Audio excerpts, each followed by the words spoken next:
বউয়ের কাছে সেরা জামাই হতে না পারলে আপনার বিয়ে কইরা কোনো লাভ নাই। আপনার নিজের ফ্যামিলি আর আপনার বউ দুইটাই আপনাকে ব্যালেন্স করতে জানতে হবে। তাই সেরা জামাই হন, সংসারে সুখে শান্তিতে থাকুন। হ্যালো এভরিওয়ান, আসসালামু আলাইকুম।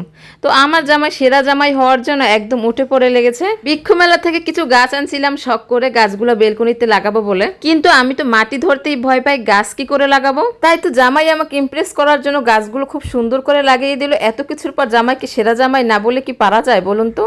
তো বৃক্ষমেলা থেকে আমি একটা বেলি ফুলের গাছ এনেছিলাম। তো বেলি ফুল গাছ কিন্তু আমার খুব ভালো লাগে। তো এত ফুল গাছ থাকতে আমার বেলি ফুল গাছ কেন ভালো লাগে জানেন? কারণ আমরা কম বেশি সবাই জানি যে বেলি ফুলের ঘ্রাণ খুব তীব্র, আর সাদা রঙের যে কোনো ফুলেরই অনেক সুন্দর ঘ্রাণ আসে। তাই শখ করে একটা বেলি ফুল গাছ লাগালাম। তো আমি লাগালাম না, আমার জামাই লাগিয়ে দিল, কিন্তু বেলি ফুলের ঘ্রাণে আমি তো জাস্ট পাগল হওয়ার অবস্থা। তো আমি তো শখ করে বেলি ফুল গাছ ঠিকই লাগালাম, সাথে জামাই ভালোবেসে একটা ঘৃতকুমারী মরিচ গাছও লাগিয়ে দিল। তো আমি আর তাকে না করিনি, কারণ মাগনা পেলে কে ছাড়ে বলুন তো। এই ঘৃতকুমারী মরিচ গাছটার দাম নিয়েছে 50 টাকা। এটা আমি মেলা থেকে কিনেছি। তো এটা আমি ঠকলাম না জিতলাম সেটা অবশ্যই আপনারা জানাবেন।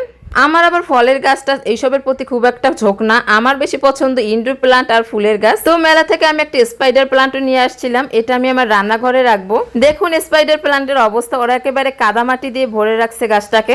আমি বুঝি না দোকানে অবহেলা অনাদরে থাকলেও গাছগুলো কত সুন্দর বাড়ে, কিন্তু বাসায় এনে রাখতে গেলে দেখবেন কত যত্নার্থী করি তারপরও কিনা গাছগুলো মরে যায়। তো আমার জামাই এক্সট্রা কাদামাটিগুলো ফেলে দিয়েছিল, কারণ সে গাছের জন্য সারের মাটি এই ব্যবস্থা করে রেখেছে, সেজন্য সে কাদামাটিগুলো ফেলে সার দিয়ে সুন্দর করে গাছটাকে বসিয়ে দিয়েছে। এই স্পাইডার প্লান্টটা ডেকোরেশনের আইডিয়া কিন্তু সম্পূর্ণই আমার ছিল। ওই গাছটা আমি রান্নাঘরে রাখবো সেজন্য। স্পাইডার প্লান্ট, মানি প্লান্ট এইসবের ভেরিয়েশন আমার খুব ভালো লাগে। ভালো লাগলে আর কি হবে, যারা কাদামাটি ধরতে ভয় পায় তাদের আবার কিসের এত গাছের শখ। জামাই ছিল বলে তাও এই যাত্রায় গাছগুলো লাগিয়ে নিলাম তাকে দিয়ে। তো দেখুন গাছটা দেখতে কত সুন্দর হয়েছে লাগানো। এই যে আমাদের অলমোস্ট 3টা গাছই লাগানো হয়ে গেছে, মরিচ গাছ, বেলি ফুলের গাছ, সব গাছই হয়ে গেছে। এই মানি প্লান্টগুলো আমি আমার মামা বাড়ি থেকে নিয়ে আসছিলাম, গ্রামের বাড়ি থেকে, সেখানে একেবারে মানি প্লান্টের রাজ্য বলা চলে। এই যে স্পাইডার প্লান্টটা, এটা আমি আরো কিছুদিন রোদে দিয়ে তারপর এটা পাথর দিয়ে সুন্দর করে ডেকোরেশন করব, দেখতেও ভালো লাগবে, যেটা আমার ভিডিওর কাজেও সাহায্য করবে।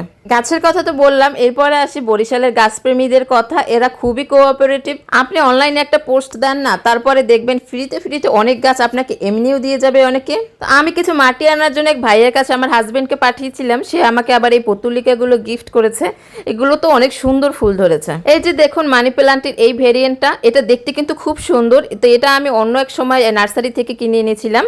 আসলে পৃথিবীতে যে একই গাছের কত ধরনের ভেরিয়েন্ট আছে সেটা আসলে আমরা নিজেরাও জানি। আল্লাহর সৃষ্টি যে কতটা অপূর্ব সেটা প্রকৃতির দিকে তাকালেই বোঝা যায়। যাই হোক, আমার তো শুধু গাছ লাগালেই হবে না, গাছের জন্য আমার স্ট্যান্ডও কিনতে হয়েছে বাড়তি ভাবে, কারণ আমার ঘরে ছোট বিচ্ছু আছে না, ছোট বিচ্ছু গাছ একেবারে উপরে গোড়া থেকে ফেলে দেবে। যাই হোক, সবাই ভালো থাকবেন, সুস্থ থাকবেন, দেখা হবে নেক্সট ভিডিওতে। ধন্যবাদ।